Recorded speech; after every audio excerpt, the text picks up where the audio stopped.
is here with us in the studio who will let you know. I am Nathaniel Nango, welcoming you to this Friday edition of Perspectives. And if this may be your first time tuning into this program, kindly be informed that it is audience participatory. You have the opportunity to share your thoughts with us on the subject matter we are discussing. You can do so by calling in on the number 0814 335 9292. 0814 335 9292. We'll start taking calls at 10 o'clock.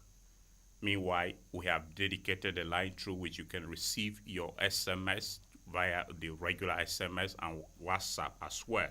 0912 699 9404. 0912 699 9404. If you're sending a message to that platform, feel free to include your full name and the location address you are sending it from, so we'll take it. Follow our live stream on our social media pages. And we're also streaming the program live on Agate Radio and TV. You can download the Agate Radio and TV app from Google Play Store, which serves you to listen to the radio, watch the television, as well as to read our newspaper, a one-stop app that serves you for all of these. And you can also find us on Radio Garden. Log on to www.agetradiotv.com, where we have our content there as well. We'll go on a short break, and once we are back, our discussion will begin. Kindly stay tuned.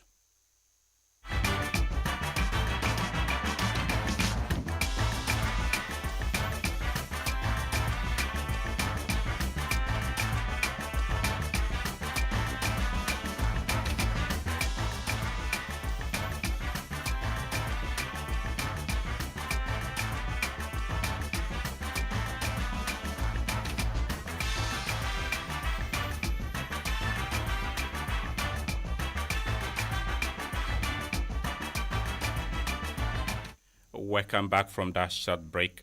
I'd like to begin with you, Dr. Rimanura. Let's start with the basics. What is cancer in a way that someone who is not even a medical doctor will understand?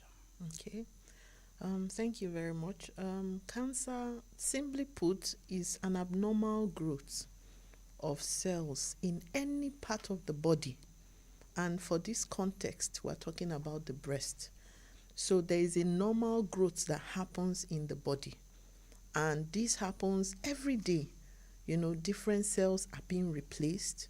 Okay. And for some of the growing children, some are growing newly. While for adults, some are being replaced on a daily basis. But for some reasons, which we'll discuss, some factors that come into play, there are this abnormality in the growing of these cells.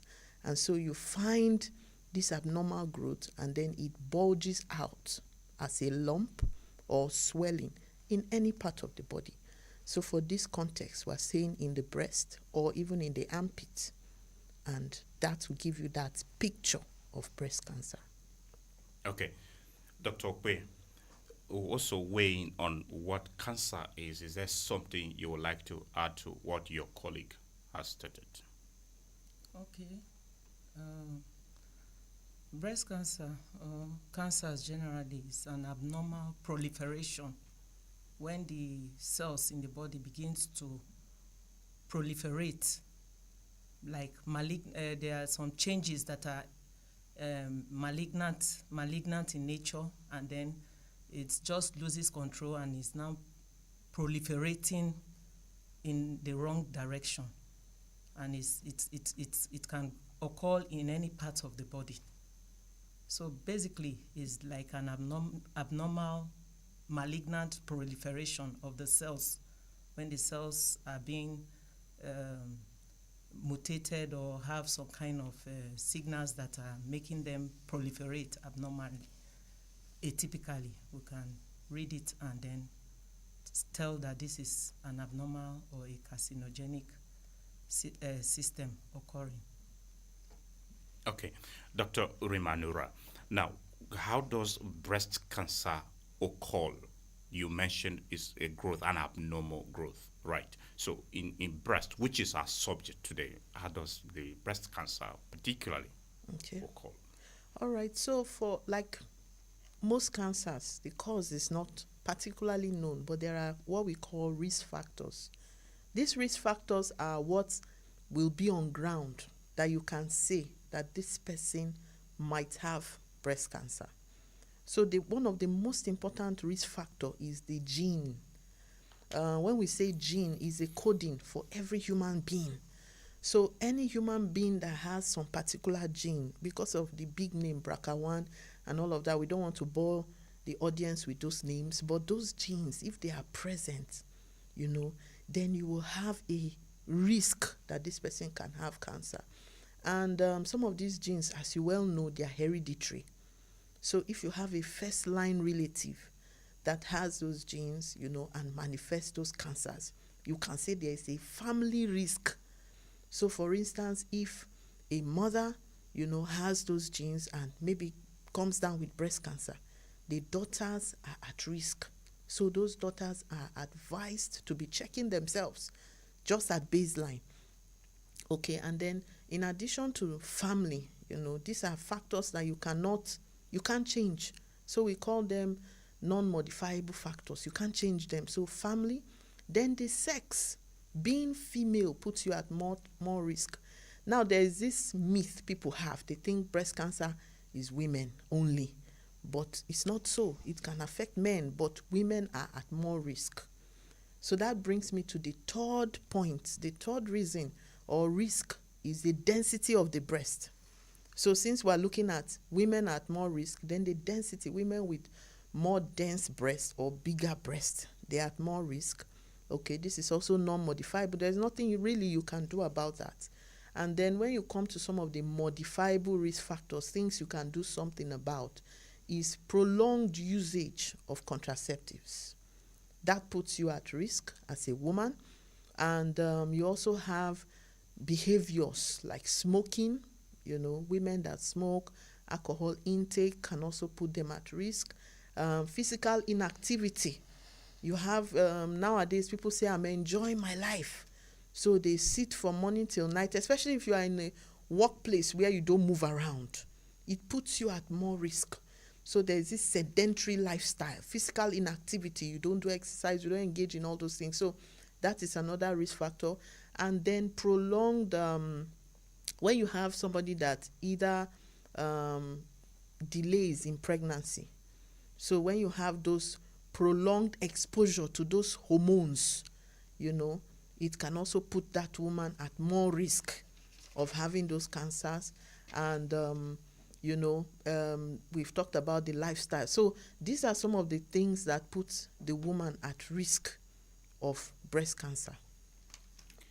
Okay, Dr. Okbe, we're talking about the risk factors already. Are there more that you would like to put forward?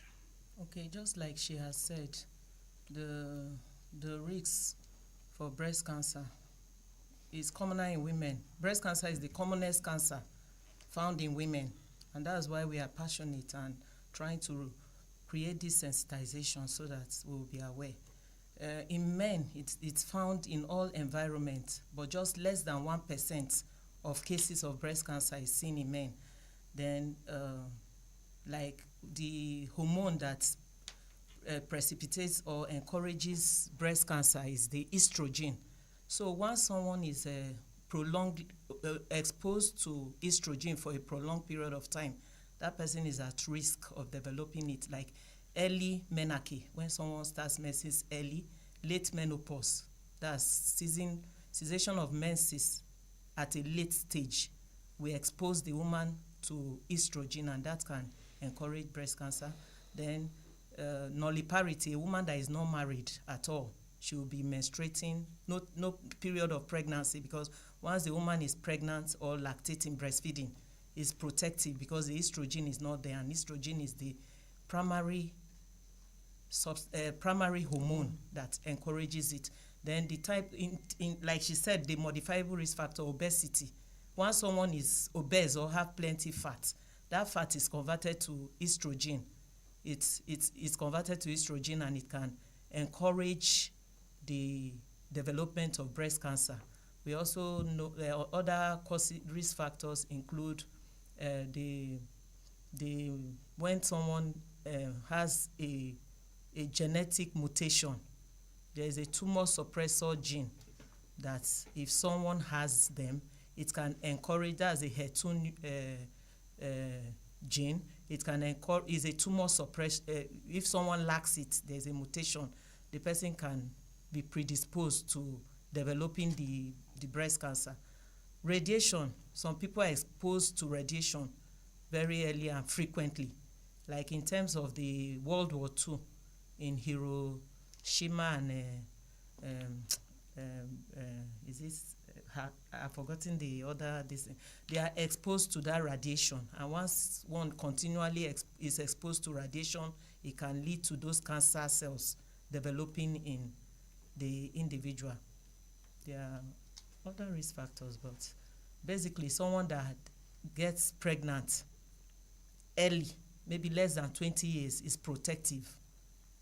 But if one is getting pregnant for the first time at the age of 4, someone to develop the cancer.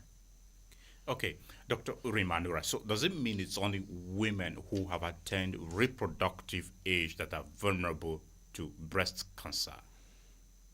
Well, from what we have said, it appears to be. But now we're seeing a lot of abnormalities, but it's very rare in ladies that are below reproductive age. It's more common in women that are, in fact, initially we usually see it in postmenopausal women. That's from the age of 51, 52. Then the whole thing changed and we started seeing it in, young ladies, 23, 24 and the likes, But for those that are below reproductive age, 18, 19 and all of that, 18, 17, 16, most times you see the benign form, with this risk and the exposures if it continues. So I saw a woman that from 2002, she had a lump in her breast. And this lump, it's painless. Those are one of the signs, It was a painless lump. And she said it was not disturbing her. And it started really small in her breast. And she left it there and it kept increasing. Since there was no pain, there was no discomfort, it just kept increasing till 2023 when she met me. By the time she met me from 2002 to 2023, it was now at the size of an orange. By then, of course, it had become cancerous. So that's why we say, even if they are not of reproductive age and there is a lump, it's better to take it out and test it so that you don't put that lady at risk, because as she advances in age, she's going to be exposed to these risk factors. So you want to take it out so that there's no form of change in that lump. Okay, Dr. Okwe, another interesting aspect which both of you highlighted is that it is the breast cancer we're talking about is not only in women, but also obtains in men. Yeah. Yes. We're wondering, when you talked about the hormones, the men do not have the kind of breasts that have the hormone which may precipitate cancer. Why is this so that men too suffer it? Well, in men is less than 1% of cases that they get to discover breast cancer. And then most of those men that have the breast cancer, they are also predisposed to prostate cancer. It's like they occur concurrently, and it might be genetically, the genetic predisposition. Maybe if the family has that genetic composition that can lead them to developing it, it can be a risk. And some rare situation occurs, but basically it's that genetic composition and maybe hormonal factor. So, but the estrogen is basically a female hormone, but of course the genetic composition of one being predisposed to having a cancer, and then probably some exposure to some chemicals or hormones that that can encourage the growth of cancer can lead to the cancer carcinoma in a man. Yeah, let me just add a little to what she has said. Very well. There's this trend now that young people take these pills, hormonal pills, to enlarge their breasts and their hips. And of course, some people have a lifestyle where they want to translate their gender. Transgender, yeah. So they need to take these hormonal pills regularly for the breast to enlarge, the hips to change. And it's even among us here in Benue, it's on the high side, it's on the rising side, And I hear that some of these pills are made available free of charge for these young people. You see, anytime I see young people taking those pills, I'm concerned. I'm looking at as a public health physician, I'm thinking the next 15 years, cancer is going to be on a hype. And this is something that you rarely see in Nigeria before now. When I was a medical student in Jos, I could go a whole posting for many years and not see, maybe I'll see one cancerous growth. But now you see it. So people, competition and the fun of it among young people. I have more breasts, I have more hips and all the likes of it. And then the guys are also coming on board. So in addition to the genetic composition that she said, is lifestyle, negative behavioral lifestyle. So you have them coming to take these pills, intentionally. So that puts them at risk. And by the genetics we talked about here, there is a tendency of one having cancer from hereditary predisposition in the family history. True. Yes. That's what we mean. Okay. Yeah. All right. Now, let's move on. This time, we'll talk about the early signs and symptoms that one who may likely suffer breast cancer manifests. Dr. Grace Rimadura. Okay. So, one of the earliest signs of breast cancer is the lump. The lump is usually the factor that, is implicative. Now, the problem with the lump is since it is painless, it can go unnoticed. It begins as a pea-sized lump, meaning that it's so tiny that it can be unnoticed. So, and many of the times, women hardly check their breast. They hardly examine their breast. So that lump is the earliest sign. And the second thing about the lump is that it's painless. So a pea-sized painless lump can be the starting point. Okay. Now, breast cancer, as it progresses, other signs begin to come in. Okay. Usually we say the lump is one-sided in one breast. Okay. So other signs begin to come in, like changes in the breast. So one breast becomes bigger than the other. And then the breast itself begins to have what we call peau d'orange. It looks like an orange. These tiny dots that you have on orange.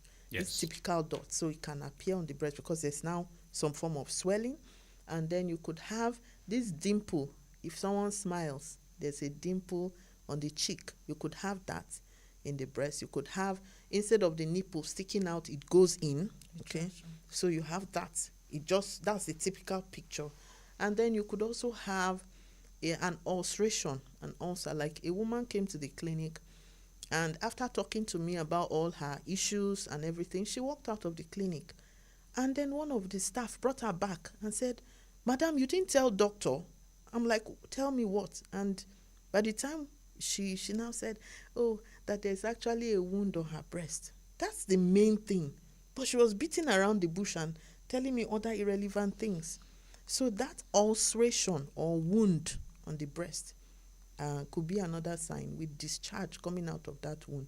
Now, by the time this woman is having these typical lumps and all these signs around the lump, swelling in her armpits, by this time, it might already have started affecting the second breast. So you might also see a lump there. And by this time, it might even start affecting other organs and systems in the body. So you will have cough, weight loss, bone pain, and the woman starts deteriorating. The good thing about breast cancer, if the first sign is worked on, if she can begin with that first sign, you don't need to progress to all these other phases. So that's why we're happy about this awareness today, just to help somebody that is on that first time, Very well. Dr. Okbe, are there more symptoms that you would like to add in addition to what your colleague stated? Okay, just like she said, the early stage is painless, but with time, the lump becomes painful. And then with signs of metastasis, because basically she has talked about that lump, that later the skin of the breast gets affected. And then we have all those ones she has mentioned. And with time, it can now lead to development of axillary lymph nodes. They might begin to have swellings, lymph nodes in the axilla. And in some cases, when it progresses, it can lead to edema of the hand. For the breast, that if it's the right hand, becomes inflamed. And then the signs of metastasis can include cough, weight loss. Some of them might also have spread to the liver. And then they begin to have ascites, abdominal swelling, and then yellowness of the eyes. Some can have bone pains, they cannot walk anymore. And the ulcers, if it's advanced stages, the smell is a very terrible smell. If someone with breast cancer is in the ward here, everybody in that ward, they just need to be using a freshener, because the smell is really, the whole house will be taken over by the smell in late stages, and then they will be having blood shortage, and that's anemia, and the kidneys can get affected, and leading to pedal edema and weight loss and the rest of it. So basically they can be spread to all around the body. All the organs can be affected by the breast cancer. All right, dear listener, if you are just tuning in, you are listening to Perspectives on Agate Radio 95.5 Star FM Makudi.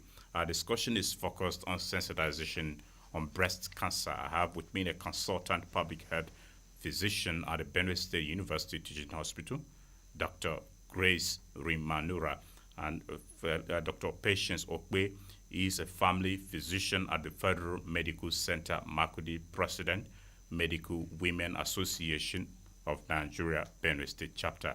These are the guests driving the conversation so far.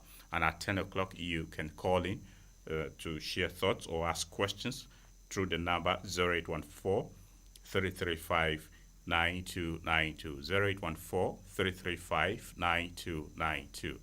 In the meantime, we have opened the line for SMS, and you can send us a message on regular SMS or WhatsApp.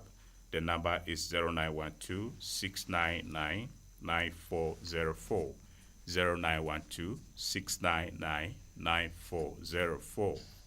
Log onto our website on www.agateradio.tv.com to access our content, as well as listen to the radio and every other content we have there.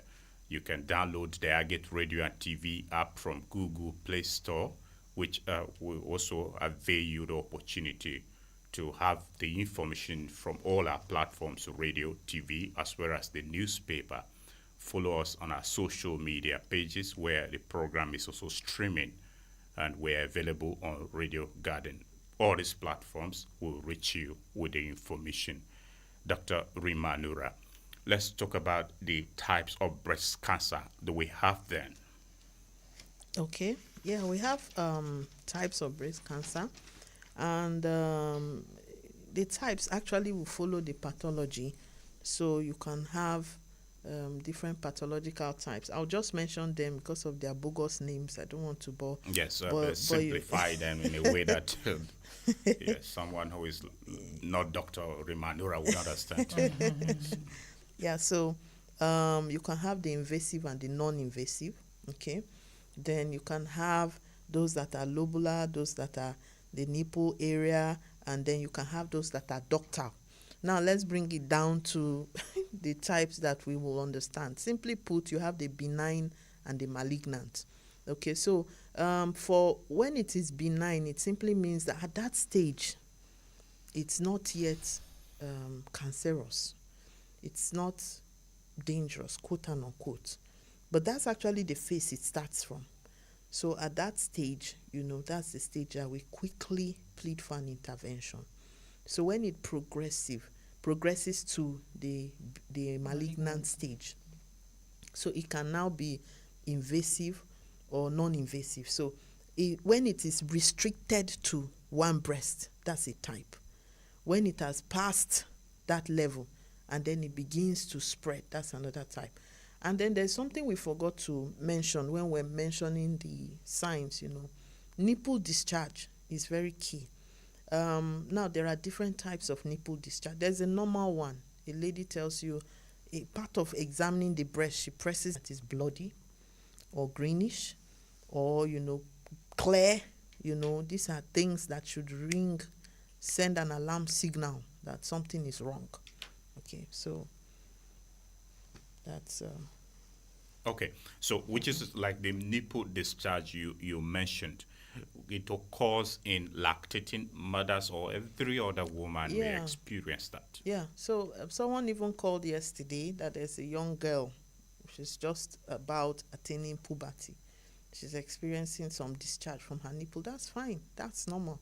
So the color is what sends a signal. And then the magnitude of the discharge. Ideally, most of these discharge shouldn't just be pouring out on their own. So for every normal growing girl, there's some level of discharge that we consider normal, okay? But if she's a lactating mother, you see it just pouring out, okay, whether or not she's ready to breastfeed. In fact, sometimes at the cry of the baby, the breast begins to leak out. So that's fine, all right? But when you have, you are not breastfeeding, you are young, you are not even pregnant and all of that, and then you have this leaking breast discharge, it calls for a concern. And then if the color, like I said, if you are a normal young lady, nothing, and then you have discharge, we're not worried, but what's the color? That's another thing we have to consider. So the quantity, the volume of the discharge and the color also sends a signal. In addition to that, I think for a young lady that is not breastfeeding, or that is not maybe married or not breastfeeding, that is having galacturia or discharging, when they press, it's also important we do a serum prolactin level to ascertain if it is within the normal range or above, so that it can be corrected. Because with that breast discharge, it can also lead to infertility if the woman gets married. So it will also be important that someone that is noticing breast discharge, you avail yourself for a serum prolactin level assay, so that once it's more than the normal range, it can be handled. Then. Okay, Dr. Rimanura, now let's move away from some of those and go to the prevalence of breast cancer in Nigeria, and maybe we'll narrow it to Benue State.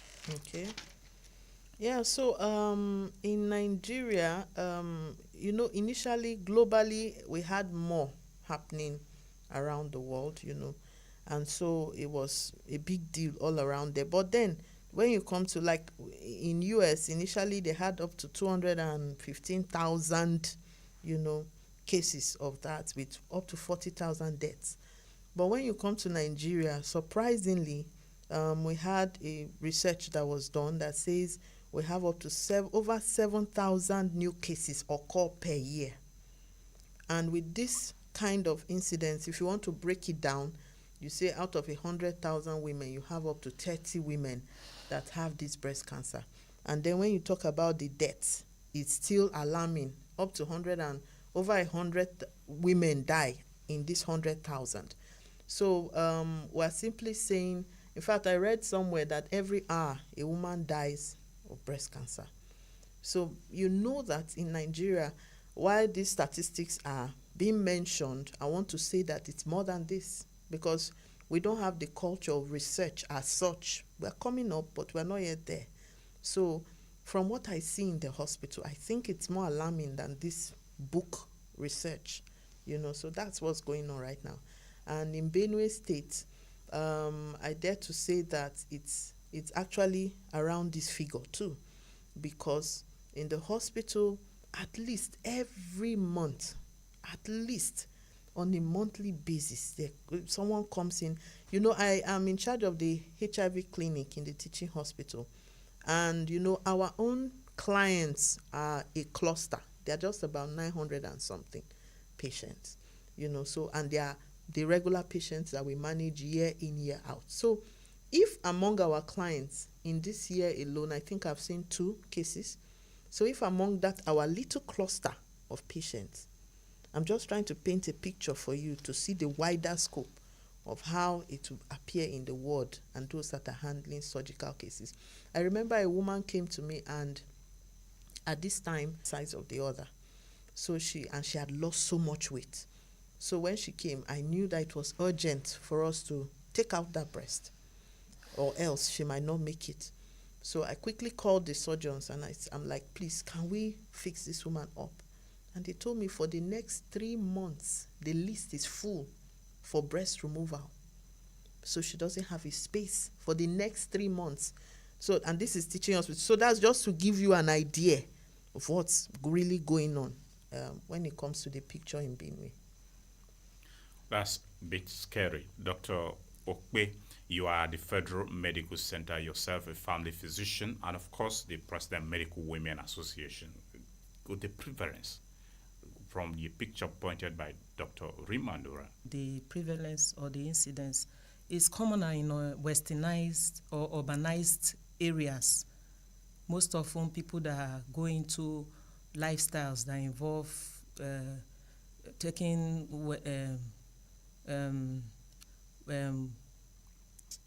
the urbanized areas, they are at risk of having it more. And then we see that the incidence, about 1 in 8 women in USA have the breast cancer, 1 in 12 in Europe have the cancer. And the incidence is lowest in areas like Japan, probably because of their genetic composition and their small size, and their breast is also small. In Africa, we lack statistics, so whatever statistics we are having now is not a clear picture. But in FMC, we get to see those ones that are in advanced stages. Yeah. Most of them, they don't come early stage. When you ask them, they'll say initially they reassure them that it's just a lump that is not a problem. But when they now come, you now see, most of the cases we see is because they have started experiencing spread or metastasis to other areas, and then there's little or nothing you can do. Even the case she's talking about with the size very big, and if you see there is already a cancer, it's not like removing that breast would actually achieve cure. It's just like a conservative way of prolonging their life. But those ones that see it very early, Yeah. with a small lump, you are trying to quickly do a local regional removal of that lump to prevent the spread, that early stage. But most times they come in the late stage, that basically is just the chemotherapy or radiotherapy just to prolong their life that you get to do. And every day, almost every, maybe in a week, we get to see that somebody is coming from a rural area or from an area that they come in late stages, Yeah. to summarize. So it's really a worry. And once we see those kind of cases, we try to see what we can do as women. We are passionate. Sometimes I leave my consulting table to follow the patient to the surgery department or surgery clinic to see if it's their clinic day, to see what they can do to quickly intervene. But most cases is late. Yeah. It's just like conservative to help them enjoy their life or prolong their life while they are there. But if we can get them coming early when they feel a lump or a suspicious lump, it can easily be taken out, histology be done, and quickly we can do a radiotherapy or a chemotherapy, which takes some sessions. Like, let me not go further than the question, but basically we get to see them, and they come in late stages, and then there's little or nothing you can really do, but you just have to do something to prolong their life. Dr. Rimanura, when late presentations are made at facilities, then it calls for concern the mortality of breast cancer. Yeah. And what is the situation in that regard? Yeah. So for those that present late, we hardly have, we have just a few survivors for those that present late. I remember one case of somebody that presented late, by the time she presented. And one thing we forgot to mention about this lump is that it can be tricky. It can appear and disappear. So one time the woman sees it. So that was a peculiarity of this case. She saw it, and after a while she took antibiotics, it was no longer there, and then it came back, and as it keeps coming back, it's increasing in size. And so then it spread to the armpit and all of that. So by the time she presented late, it was both in the breast and in the armpit. So the breast was taken out because at that time it was still not too big, but small. But the unfortunate thing is at that stage, she was manifesting cough just a few weeks later, cough to other organs of the body. So even after, like she said, even after the removal of the breast. So when we say early presentation, what do we mean? We mean when it is still confined to one breast, and when it is still that pea size, or and there's no indication that it's in the axilla. So, and secondly, I think another challenge that we had with the patient was the fact that she didn't want the breast removal. It was a struggle. But eventually when the breast was removed, I think it should have been bilateral, meaning that the two breasts should have been removed. Because if you find it in one breast and it's already big, there's almost 100% likelihood that it has affected the second breast. So most times it's advised that both is removed. So in that late stage, survival rate is very poor. Dr. Okpe? Yes. Mortality. Is there something you would like to add to that, the mortality rate of cancer, breast cancer in particular? Well, the summary of it is that it depends on the stage of presentation. So generally, people present late in our environment because of lack of information, illiteracy, and poor awareness. Some will even tell you it's because they are shy. They don't know if it's a man that will now end up examining them. So if they see that lump to come, they will not come. They come late. And once there's late presentation, you just like she said, there's little or nothing you can do. It's all just God that have power over cancer.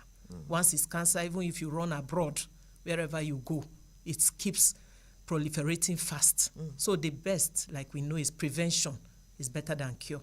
And prevention saves life. That's why I want to talk about this breast cancer in terms of how do you examine someone? How will a woman do the self-breast examination so that you quickly detect that lump early, and then you come so that once there's a lump and the size is big, they will do necessary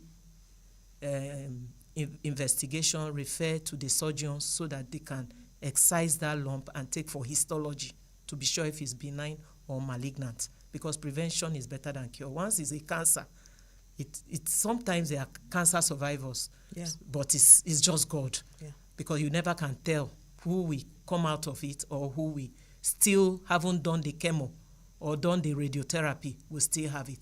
So it's let me chip in that for a young girl, the best time to do a breast self-examination is immediately after your menstrual cycle. Once you have finished your menses, the breast is soft and it's easier to be able to palpate a lump at that time.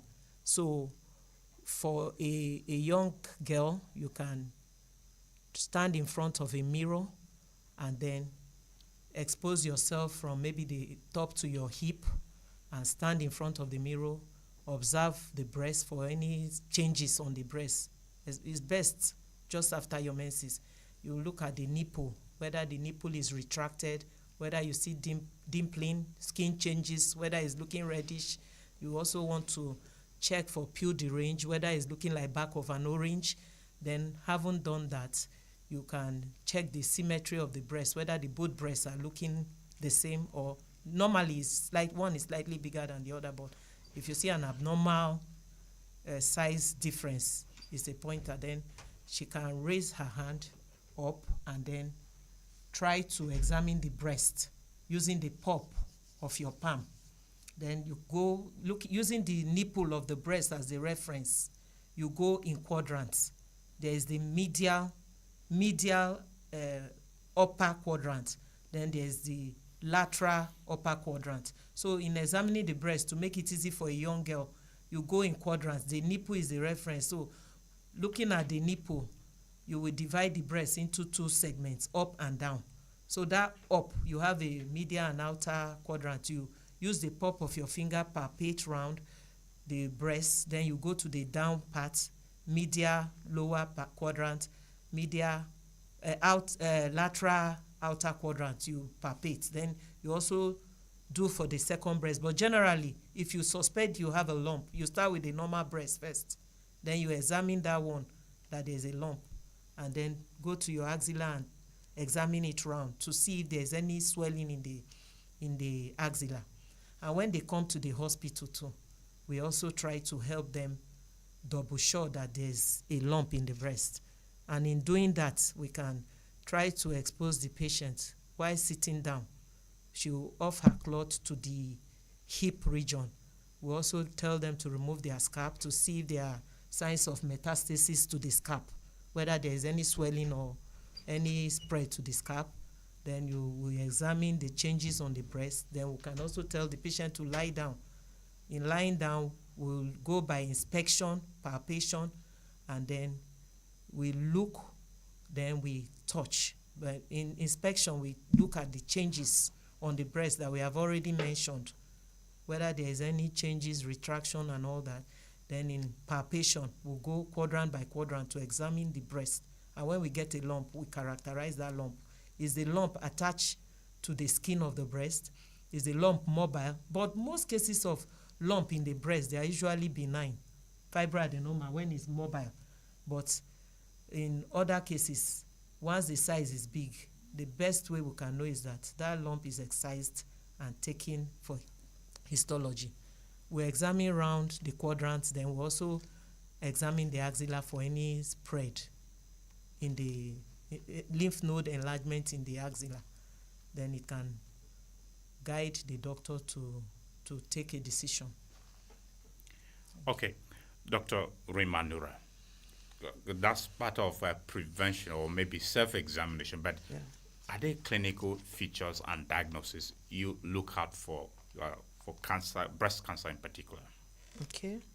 Yeah, so when the patient presents, you take a history, and one of the red flags in the clinical picture is if there's a family history.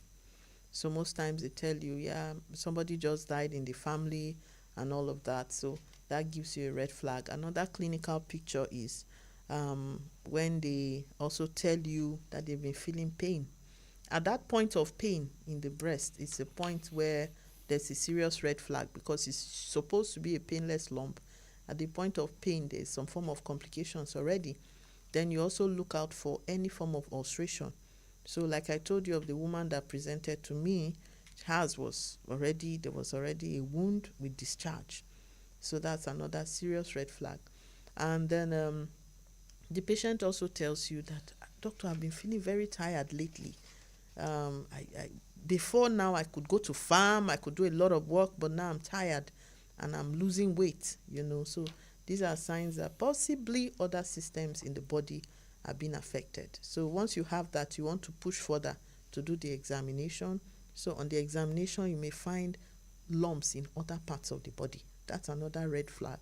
So the armpit, around the, at different parts, any part, you can find lumps there. That's another red flag. Then you want to take one of these lumps and take it for examination. And when the result comes back, you now know what to do. But in most cases, once the lumps are in all other parts, some parts of the body, it's very difficult to say you are going to want to go and remove all. Because, sometimes with the remover, you facilitate the spread. It spreads more. So At that point, you may want to use radiation. That's chemotherapy, the drugs, and then radiation to see how you can kill some of those bad cells. The issue is in the process of killing the bad cells, you may kill some good ones. But it's better that the bad ones are killed, so that you try to see how you can minimize the spread. So clinically, that's what we do. Okay, Dr. Okwe, most of what you stated earlier was on the part of self-examination. So perhaps you want to weigh in on the clinical features as well as diagnosis for breast cancer. Okay, we have been talking severally on the clinical features. Yes. We have really talked about it in terms of the lump, basically, and then the spread. Some also have a paraplegia, weakness of one side of the body, because it has spread to the spinal cord, to the bones. We can also have paraparesis, that's weakness, and then weakness of the one side of the body, paraplegia. Then for diagnosis, we class it into diagnosis to confirm the diagnosis of breast carcinoma, then to note the extent of the disease. You can also diagnose to help you in monitoring or surgery for the patient, because most often if they present early, the curative way we can get to handle it is that surgery. Surgery, you just look at if it's a locoregional breast lump, you just remove it, go and take for histology. If it is a benign one, it's out. If it is malignant and it's early stage, you can now quickly, early stage, you can quickly do a radiotherapy and then chemotherapy, radiotherapy to attain cure. So to confirm diagnosis, we can do a true cord biopsy. Then the lump is there is a needle that they will pass into the breast to get a biopsy of the breast lump. They get that tissue, they take for histology to confirm the diagnosis. And the commonest type of breast cancer is the invasive breast cancer. So 70% of the disease. In that case, we want to know how far that disease have spread around the body. You want to do an abdominal ultrasound scan, a breast ultrasound scan. That's just to see the size of the breast and how it is. You do an abdominal ultrasound scan, because for those that are having signs of metastasis, that's the cancer is beyond the breast, it has spread to the abdomen.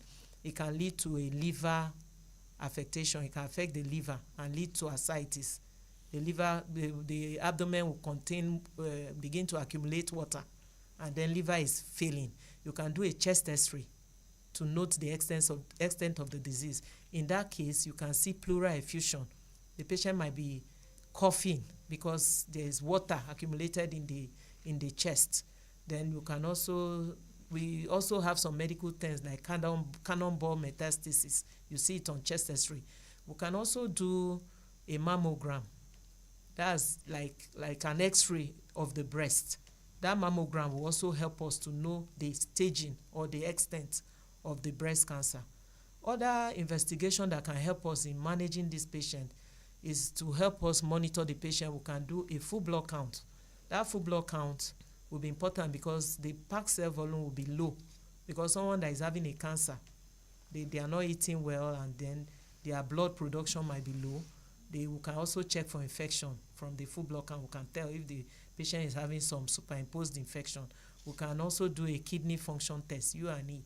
That kidney function, we can check from the ranges whether the kidney is not working well. You now notice that the values are deranged. We can also do an X-ray for those that are not working.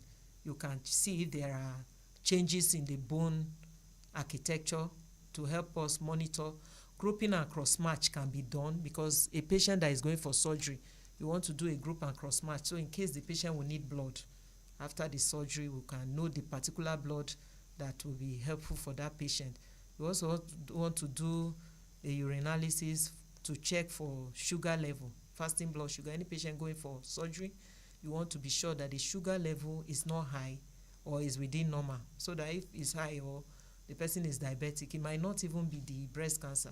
It might be the patient has diabetes, and the complications of that diabetes might be what will lead to the death of the patient. So it's important to know if this patient has diabetes or is within the normal range for the sugar. Then you want to do a retroviral screening. It's also helping for monitoring.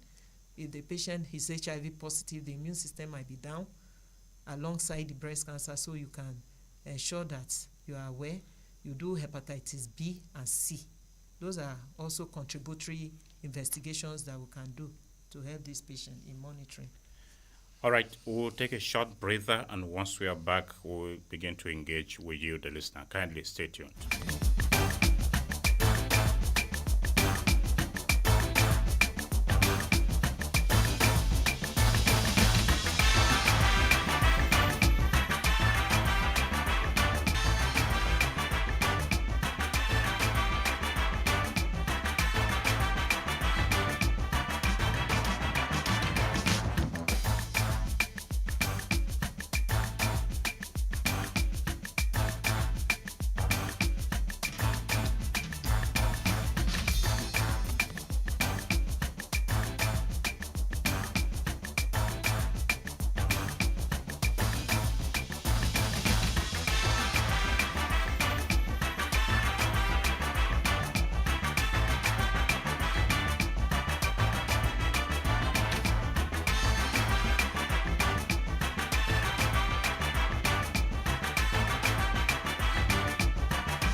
Welcome back from that short break, dear listener. And if you are just joining us, the program is Perspectives on Agate Radio. We are discussing sensitization on breast cancer. You can participate by calling in on 0814 335 9292.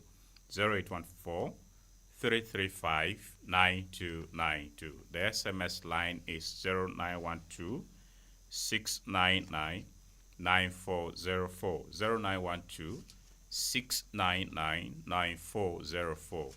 Once you connect with us on the line for calls, kindly tell us your full name and where you're calling from. Then you go ahead and make your submission. And please keep it very brief. Good morning. Good morning. Hello, good morning to you. Okay, you're on, but your voice is not coming through. So the line is still open. 0814-335-9292. Hello, good morning. Hello. Good morning, Nathaniel. Morning. Welcome to Perspectives. Thank you. Good morning to our resource person. Good morning. My name is Fiasi Mutum. I'm calling you from BSU. Good to have you join us, Fiasi Mutum. Yeah, thank you. First of all, I want to appreciate the guests. They have given us so much insight into what is a major problem in our society. I was just concerned to ask that where one of the resource persons, I think Dr. I can't get her name because I joined the program late, where she made mention of a self-examination of this breast cancer. I was thinking that some persons are not science related and they cannot come to the hospital that quick. And with that self-examination, you should have given us that kind of demo in a pidgin way where we can absorb it very well. To add further, she said something about, I think that's all I have to say. Okay, Fiase, thank you. Thank you very much. Thank you. We appreciate you. Thank you for calling in. 0814-335-9292.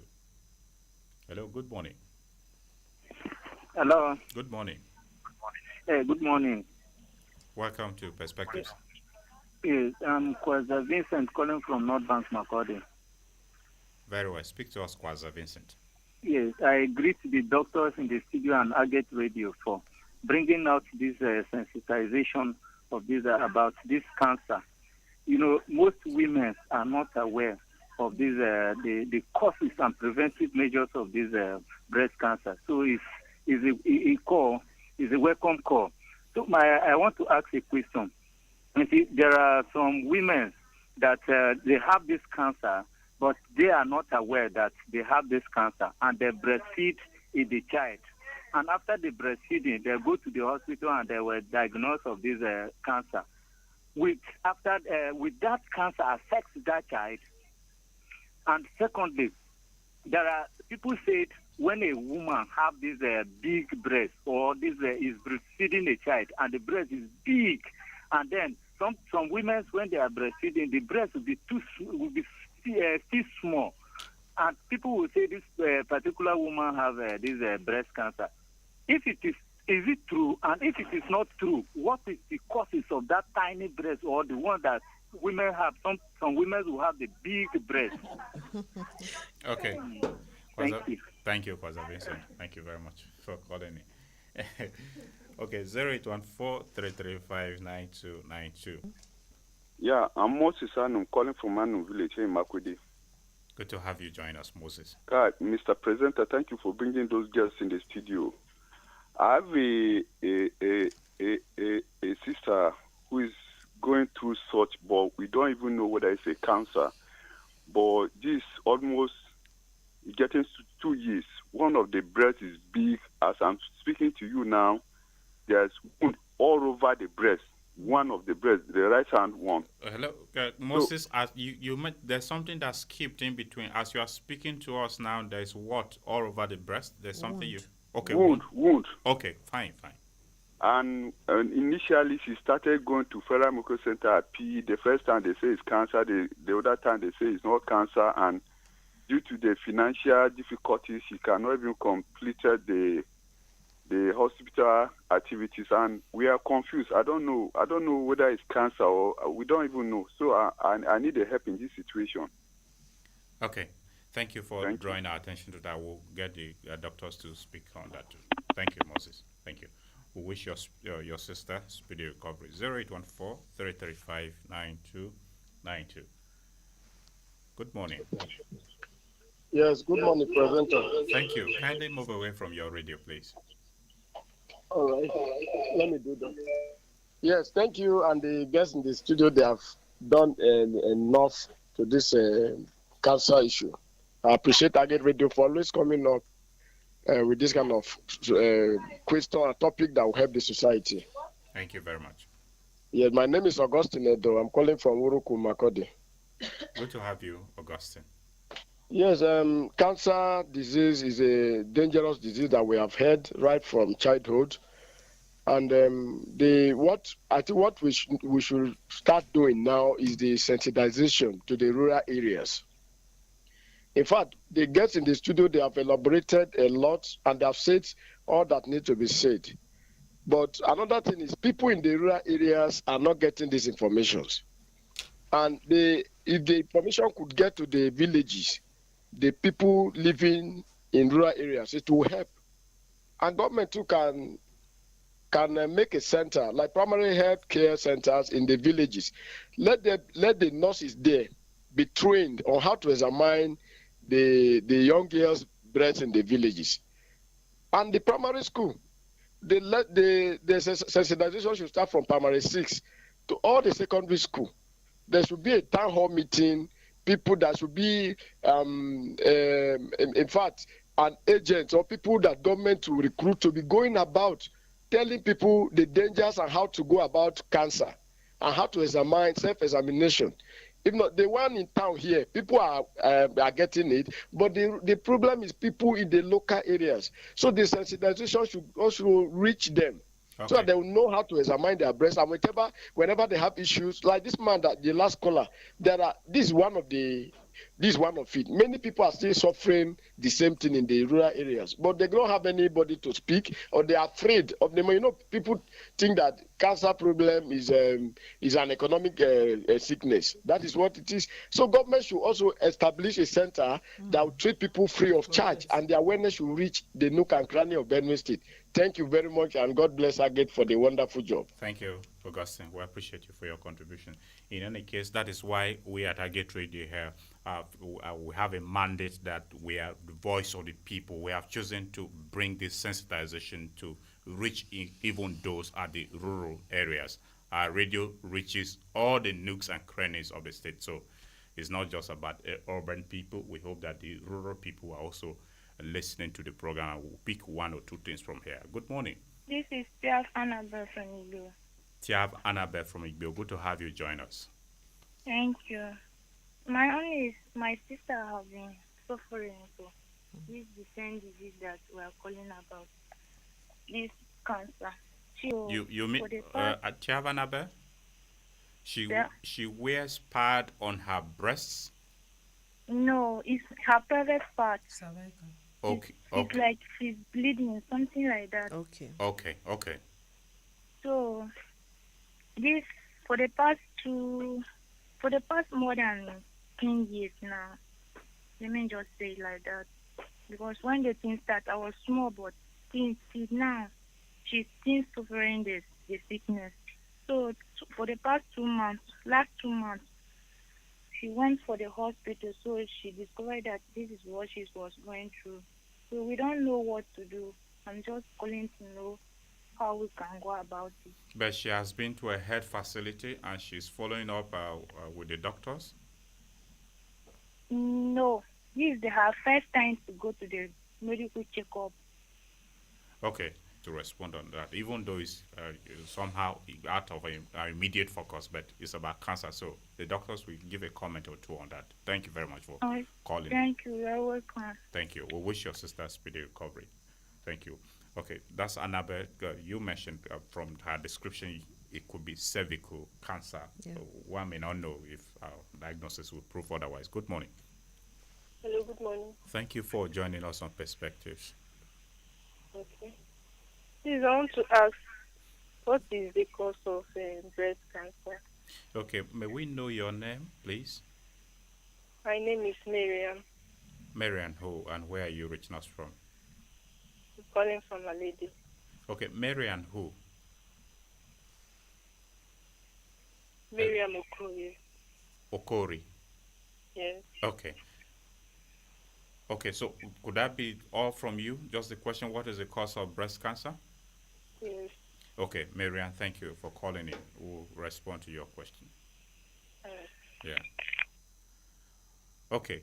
Well, in fact, this is for the first time we're having women phone into this program repeatedly, and of course, we're happy that it is reaching, the message is reaching. Good morning. Hello, good morning. Good morning. Thank you for joining us on Perspectives. I have a friend of mine. Yes, may we know your She's name? late now. May we know your name and where you are calling us from? I'm Mrs. Felicia Oche. Felicia Oche, thank you. Thank you. Go ahead, Felicia Oche, speak to us.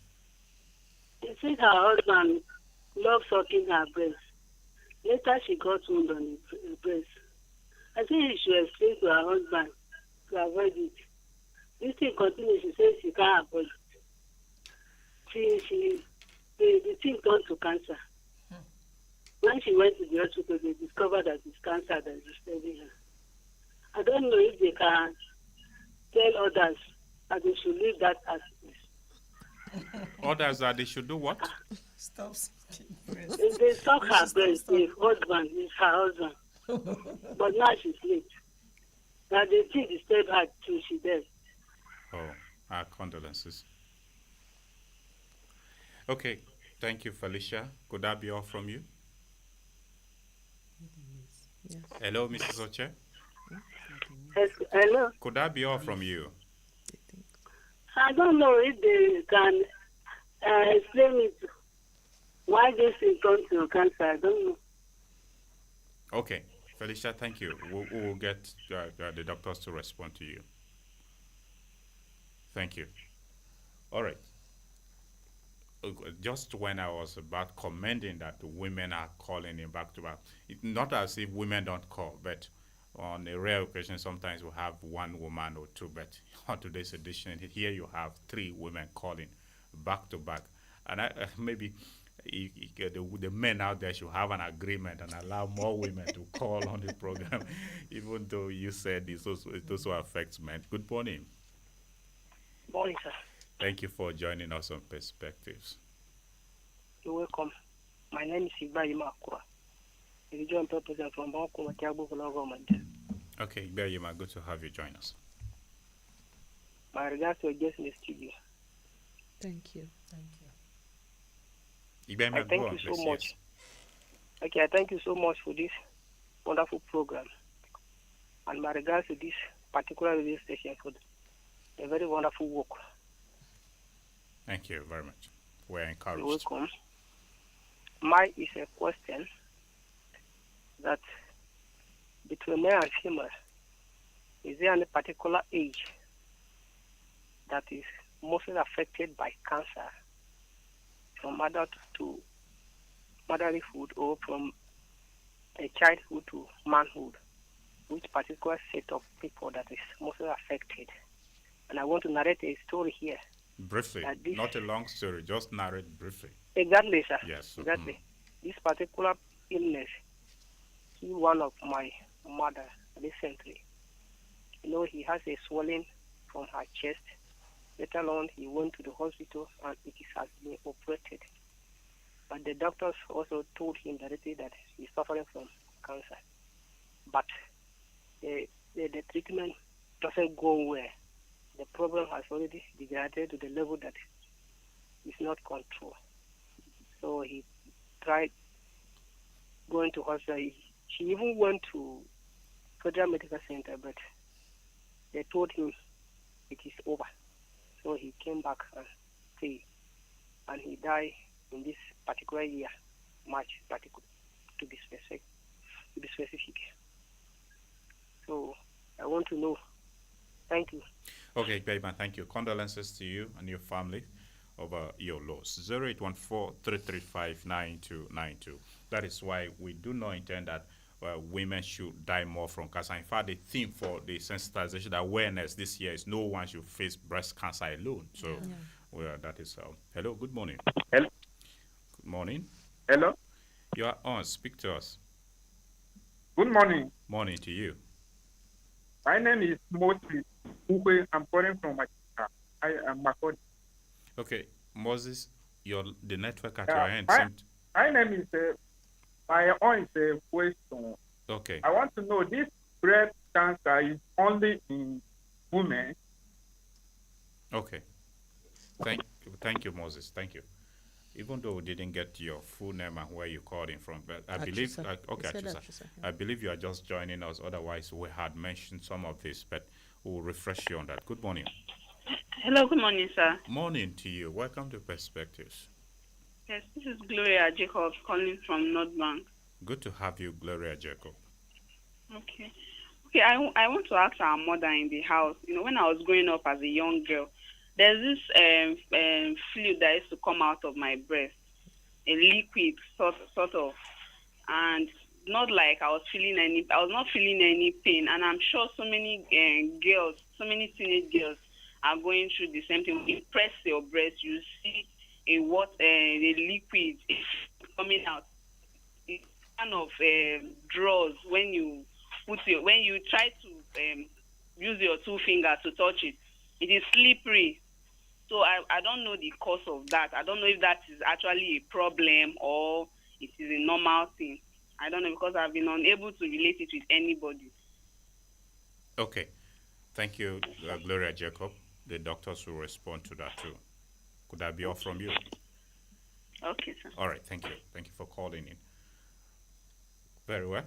This is a kind of engagement we want to have. And when someone will find that the rural people are not reached, Hello. Morning to you. Welcome to Perspectives. Good morning again, radio. Good morning. Welcome.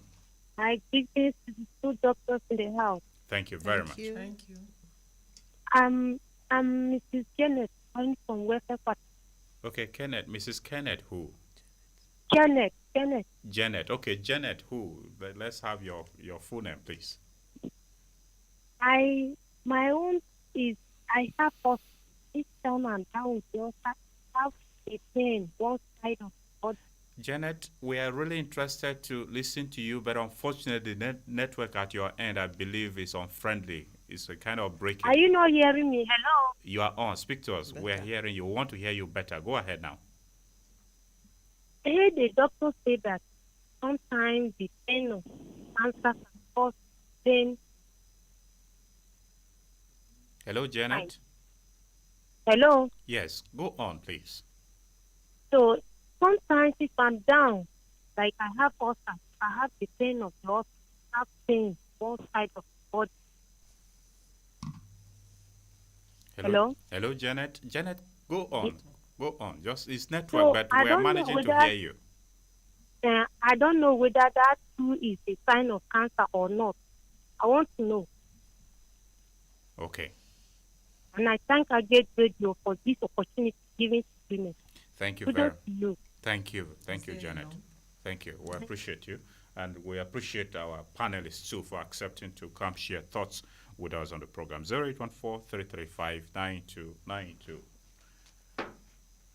Good morning. Morning, how are you? I am fine, thank you, sir. This is Isaac, aka Toziki, calling from Aganto. Isaac who? TSC. Okay, thank you. Isaac, your phone, your network, your phone, your radio set is close to you, so kindly move away Okay, from it. no, I've just done that. Yeah, my own is a question. There are sicknesses that do affect particular age, and mostly there are sicknesses that do affect people who eat a particular food. What about cancer? Do we have this the same thing or what? Like a particular food that if you are eating regular that you'll be affected. That is my own question. Thank you. Okay. Thank you, Radio. Thank you, Isaac. Thank you very much. We are going to dispel a lot of misconceptions about cancer today, including those who may think it's about food. Anyway, you mentioned lifestyle, but you didn't talk about any food aspect. Good morning. Hello, good morning. All right, 0814-335-9292. 0814-335-9292. Hello. Morning to you. Welcome to Perspectives. Good morning. Thank you. Hello. Oh, maybe. Anyway, some of these could be network glitches, but the line is still open. 0814-335-9292. Good morning. Hello, good morning. Thank you for joining us on Perspectives. Yes, my name is Teumbu Alaba. Teumbu Alaba. I'm calling from Makudi, George's Quarters Extension. Very well. Go ahead and speak to us, Teumbu. Radio. I also want to appreciate Aget Radio for bringing up a program like this. Thank you. I have listened to the program for a while. But before now, I understood that part of awareness and a help measure was for men. The two women mentioned this kind of strategy. I mean, breast sucking strategy should be one of the ways men can help their women to discover breast cancer. Thank you. That's my contribution. Anyway, it's okay. Thank you for calling in. Maybe the doctors didn't mention that. Maybe it's not part of the therapy. But I don't. Good morning. Good morning, Nathaniel Nongo. Thank you for joining us on Perspectives. This is Engineer Augustine calling from North Bank. Good to have you, Augustine. Yes, one of those girls mentioned issue of why she was maybe during her puberty or something like that. Her breast was bringing out when they press it that something thick liquid comes out or something like that. She doesn't feel any pain or whatsoever. Men also pass through the same phase. And personally, I also pass through the same phase. So my question is, does that constitute cancer in the future or not? Okay. And then the issue of what kind of food can promote cancer, from a research that I read, they say consumption of sugar can actually encourage cancer. So that is my own input. Thank you very much. Okay. Thank you. Okay. Okay. Thank you for calling in, but we've been not accepted. Good morning. Hello, good morning, sir. Thank you for calling in on Perspectives. Yeah, I'm James Lucky calling from Oak Ridge. Okay. Yeah, my question, I want to ask a question. My question is, when I was small, my daddy did tell us that it's not good for a female lady, for the lady to expose their breast to this 100 watt bulb when they are sleeping.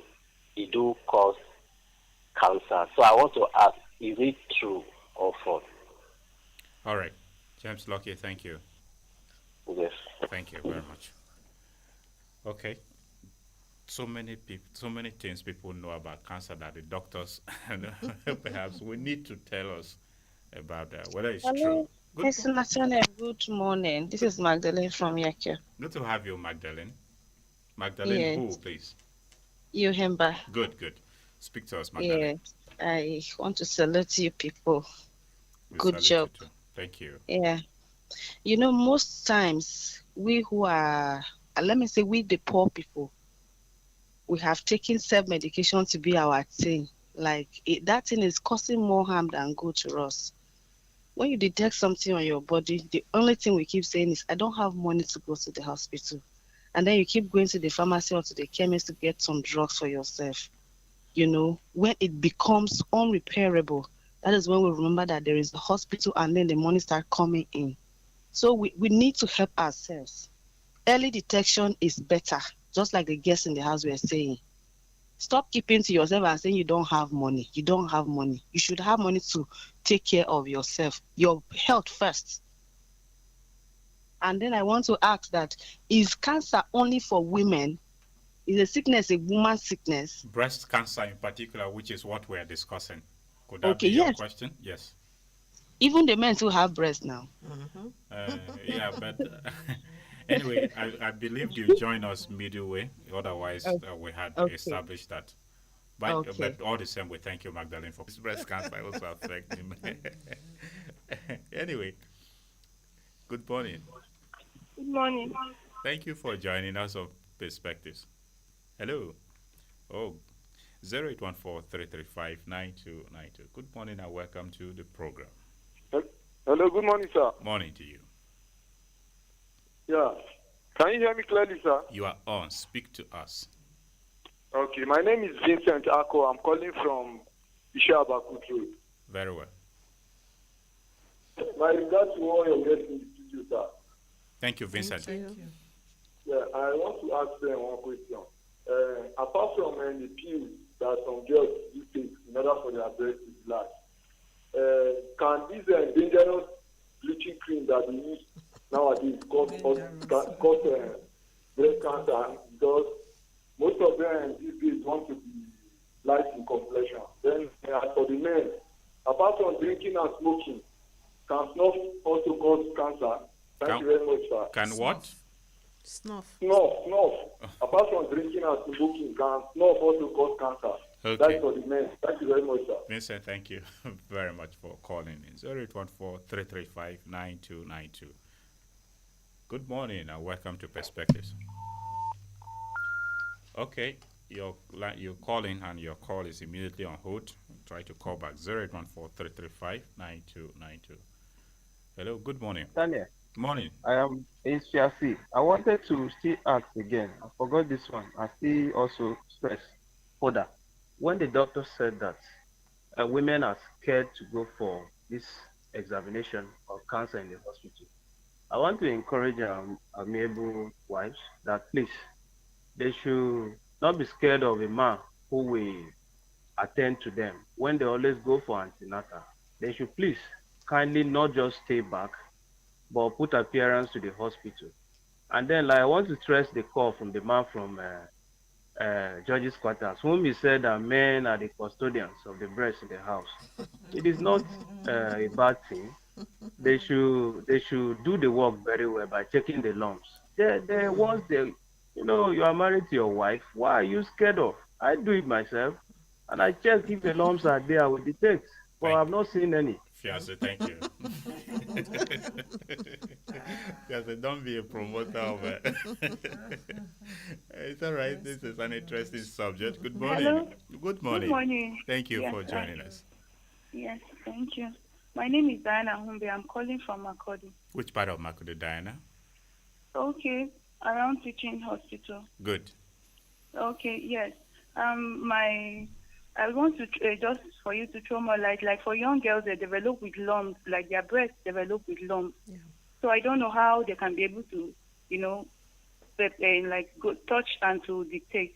Like for those that are already giving birth, their breast doesn't, the lumps is already dissolved. Kind of, they don't have that lump, so you can easily detect if there's a strange lump. You understand? So for young girls, I don't know because I have a daughter too. So I want to know how, because there's a lump where the breast is developing. With time, it dissolves. Maybe when you have started breastfeeding and giving birth like that, it dissolves, and then you can be able to, touch and detect. And also, I want to also ask if menstruating and your period takes longer than expected, is this something to still worry about? Because talking about the cervical, this with blood, like if blood, I don't know, I really need more light on it to know if periods that stays longer. Maybe it's supposed to stay for 3 days and it takes 7 days. If it's something to still worry about or go for checks concerning it. So I don't know, how can we still dictate with the young girls developing breast with lumps? Thank you. Breast development comes with lumps, yes. Thank you, Diana. You, you stated that. Thank you. We will respond to you. Thank you very much for calling in. All right, let's pause here and address to numerous questions we have had. Yeah. And we will start. Some have come like almost the same line of thought. We'll try to mesh them, beginning with Vincent Kwaza. Breastfeeding with cancer, will it affect the child? Let's All right. you noted some of the questions today. I will just be making summary of them, but let's start with that concern. Okay. So, breastfeeding a child with cancer, the first thing we have to clarify is that cancer is not contagious. Okay. So, most times we discovered stigmatization. A woman that has cancer is left to herself because everybody is afraid of contacting it. So, just like it is not contagious, it's a non-communicable disease. So also, if a woman is breastfeeding, she can't give it to her child. Now, the parts that people may be scared of, and somebody asked, ulceration on the breast, wound. You remember somebody called in that there's wound all over the breast. Yes, that wound, that's Moses. Yes, so that wound can be infected. So if the woman is breastfeeding, that's our concern. The infection in that wound can affect the child, but not the cancer. So if for Moses, the sister that has ulceration all over, I would encourage him strongly that even though they have diagnosed that it is not cancer, let that lady continue to go for follow-up visits in the hospital.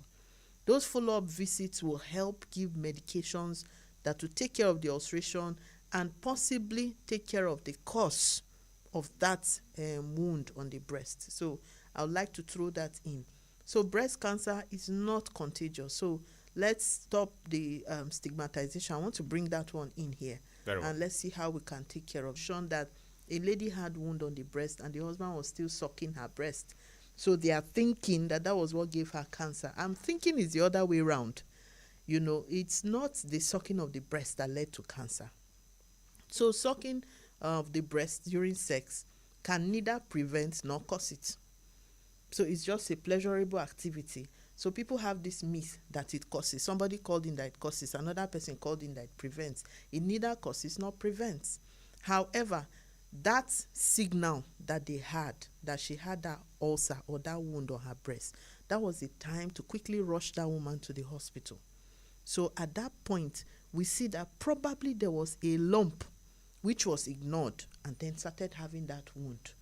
So that must have been what had led to her death, not her husband sucking her breast. And I want to give kudos to the man that says that he examines his wife's breast. That's a better attitude.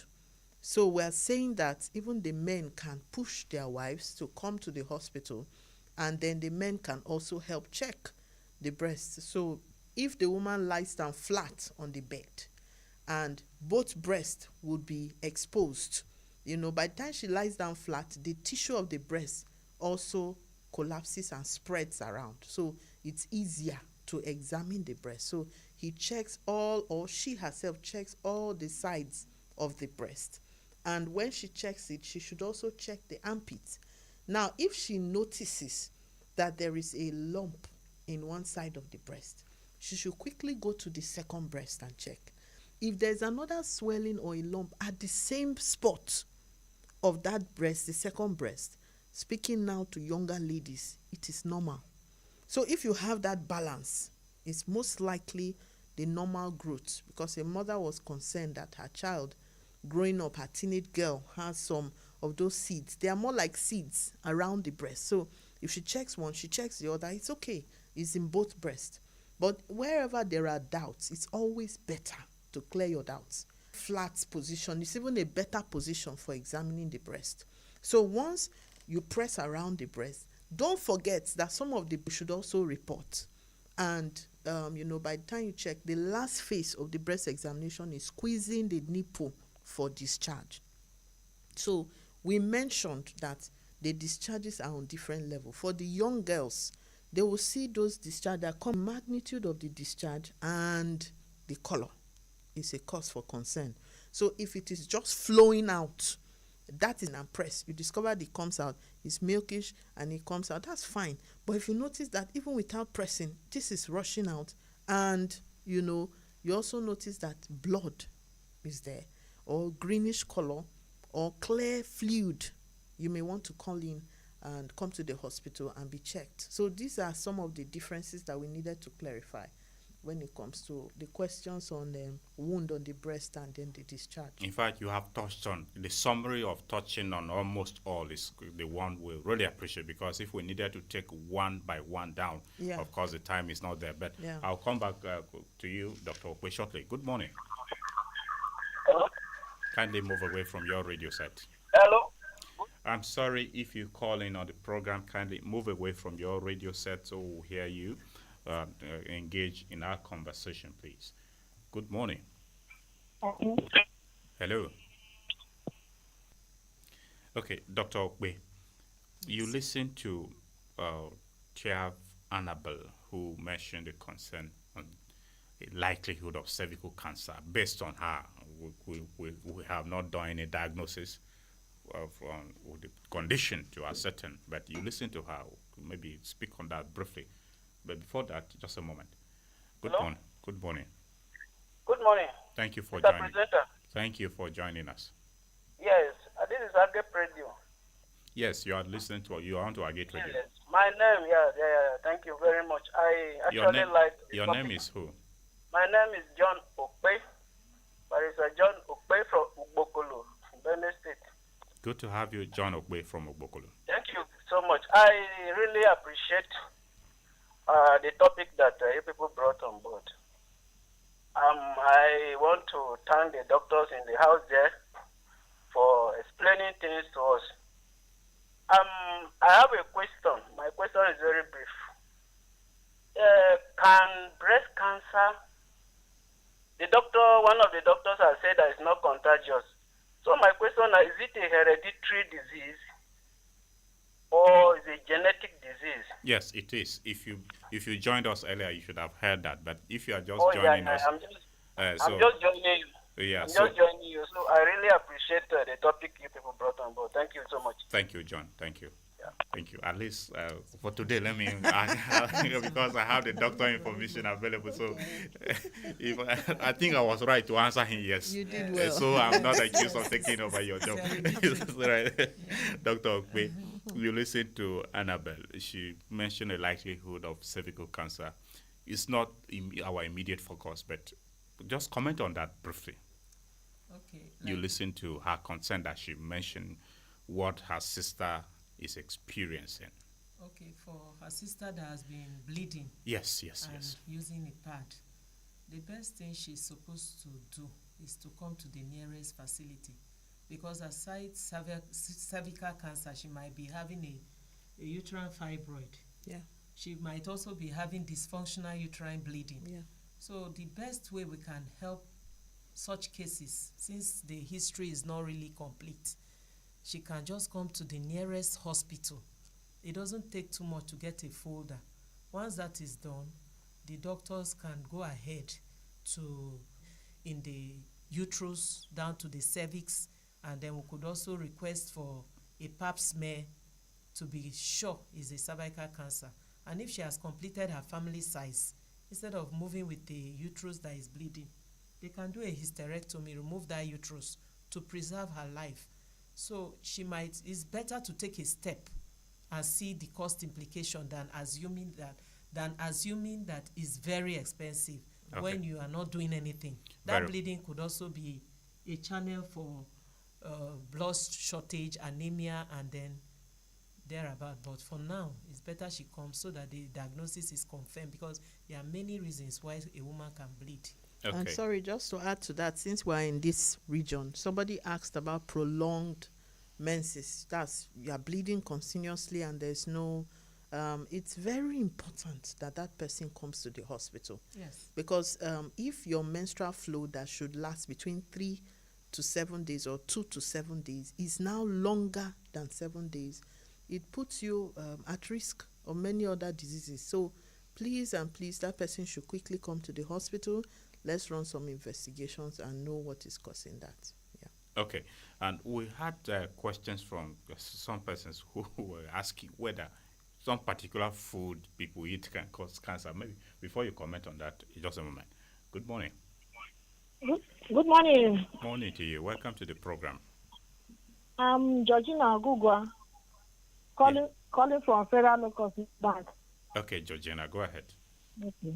I love the program. Thank you. Thank you. May God bless you people. Amen. But my own is that you increase the awareness. Maybe going to market and churches and create awareness so that women, the rural women, they will be aware. And again, maybe you could tell the government so that they will provide a hospital where people can be going for the checkup. You know, like when one of the doctor was talking that you will do this surgery, they will do examine this one, examine that. Like some of the rural women, because of lack of money, for them to go and do that thing, and by hearing what the doctor was saying, they will be afraid to go, because even transportation to reach there is a problem. So if the government can create free place that they will be doing a checkup, then if you go check up, maybe again they will refer you to hospital. Gradually it will reduce. And they made mention of a pill, like some of the young girls that used to take pills. He says because it contributes to the growth of cancer. The people will create the awareness to them so that they will know the cause. Okay. Thank you. Thank you May very much. God bless you people. Amen. Thank you very much, Eugenia, for calling in. Thank you. Foods that cause cancer, breast cancer, is there any likelihood like that, Dr. Okbe? Okay, for that of diet, yes, for breast cancer in particular, fatty diets that are high in fat, generally, not just for breast cancer. Yeah. We need to moderate the intake of fatty diets, and then those fats have a way of being converted to estradiol, that's estrogen, and the main culprit in the formation of breast cancer is increased exposure to estrogen. So we encourage people to cultivate the habit of taking fruits and vegetable high fiber diets, because those ones are better for the general well-being of anybody. So any diet that can constitute to increase fat in the body, it can lead to development of breast cancer. We can also talk about alcohol. It's also related to diet. Some people take alcohol excessively. The breakdown can also contribute to developing breast cancer. There are some preservatives that they use for some, tin tomato, canned food. Some preservatives have some chemicals that are detrimental to the body. So there are a lot of things that we consume that we don't know what kind of preservatives.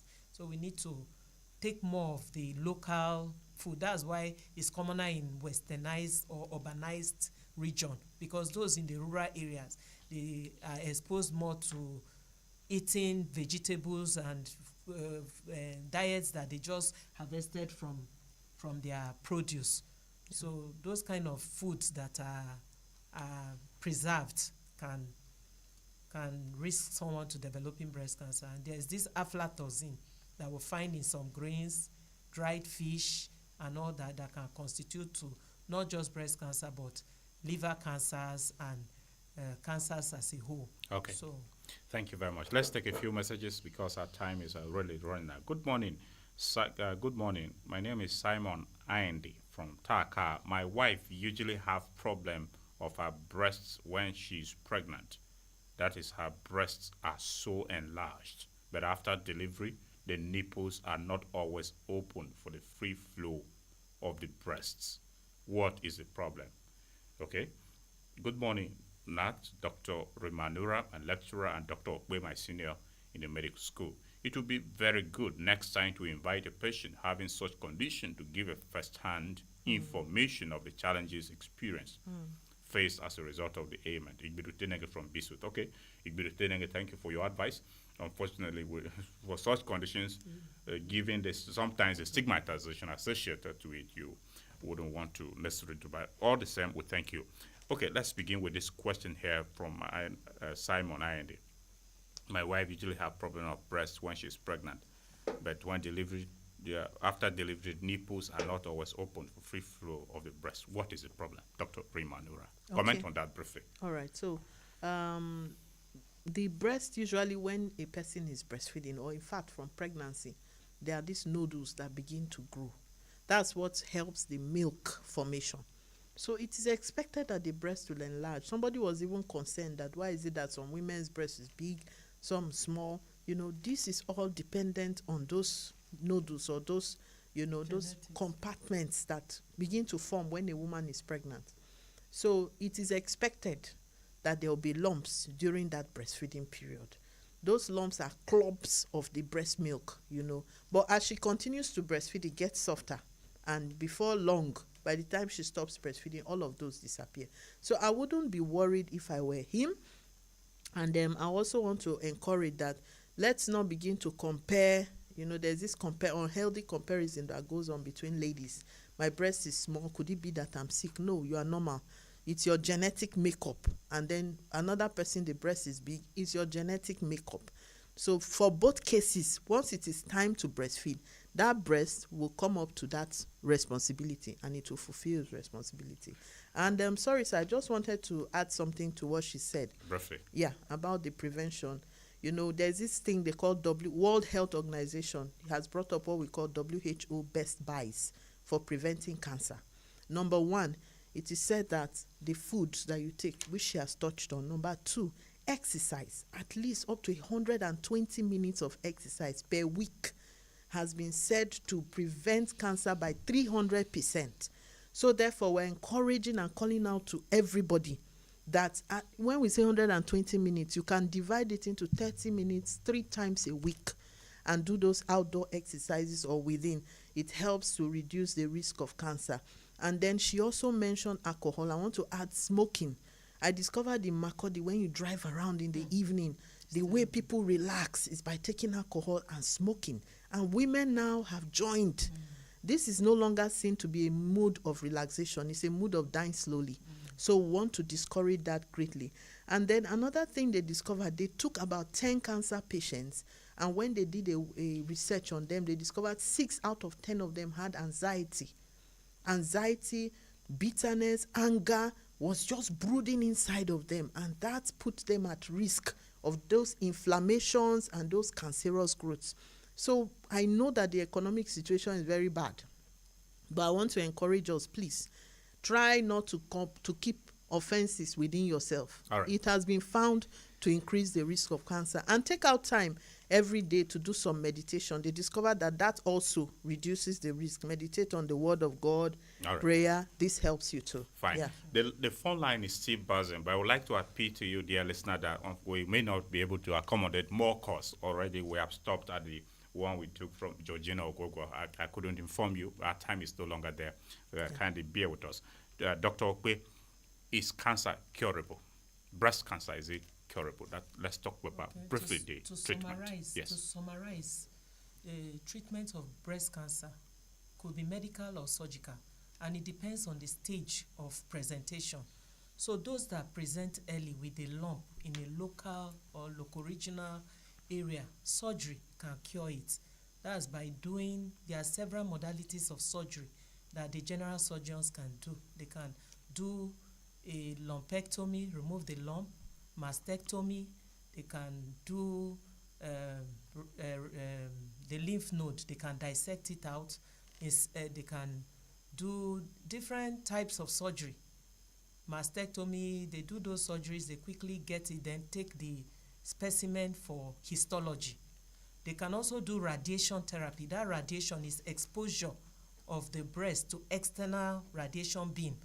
And that is why we commend the governor of Benue State, Governor Hyacinth Alia, in partnership with the Benue State University Teaching Hospital. They are trying to bring up a cancer center so that those that are already noticing this thing, this lump and all, the treatment, where they can access treatment, most times we refer them to Abuja or Enugu or other places, because maybe in Makodi we don't have a cancer center where they can quickly go for the radiotherapy, and then even basically we can try to do some surgeries to help the patient. But when there is a cancer center, the options are there. Someone that is noticing it can easily access care and get those surgery done. Once it's a small one, local one, they can do radiotherapy, do surgical excision, and then take for histology. But when the cancer comes in an advanced stage, we can talk about the medical treatment. That involves chemotherapy. And that chemotherapy is not really a curative thing. It's just to conservatively help the patient prolong life, in order for the patient not to just remain like that. And the cancer, cancer cells, they proliferate fast. Yeah. So they will go through the chemotherapy sessions. In some cases, you might have 6 cycles of the chemotherapy, and it's money. Most people don't have the money to go through the chemotherapy session. So there's always, maybe after a session, you have 3 weeks to rest. You go for another session for six cycles. All right. And then there are side effects with the chemotherapy. So okay. The patient will also have to know. Dr. Rimanura, our time is really not there again. So comment on the management. Is it curable in 30 seconds? Okay. That should be your concluding thoughts. So like all other cancers, most cancers are not curable. Once it happens, it's usually almost a helpless situation. But like she said, once the patient presents in the early phase, stage 1, you can easily help that patient to have a longer and healthier life. But when the patient presents late, it's incurable. So we want to encourage every listener out there. The first stage and the best stage to present is when there is a lump. Just come to the hospital. Don't be afraid, and we'll be able to reach out to you. Last month in the teaching hospital, we did free mammogram and free cervical cancer check. And women came in their numbers, and even men. We did free prostate cancer screening. And we're able to check, and we got about 20 positive cases out of those free checks. So please, that you are moving around healthy and you don't have any pain or any sign, we encourage once in a year checkup for everybody so that we can get it at the early phase. Yeah. Okay, this is where we conclude today's edition of Perspectives. Dr. Grace Rimanura, consultant public health physician at the Benue State University Teaching Hospital, Makurdi. We thank you very much indeed for coming on Perspectives. Thank you, sir. Dr. Patience Okpe is a family physician at the Federal Medical Center, Makurdi. She is the President, Medical Women Association of Nigeria, Benue State Chapter. Dr. Okpe, thank you for your valuable time. Thank you so much, sir. Dear listener, that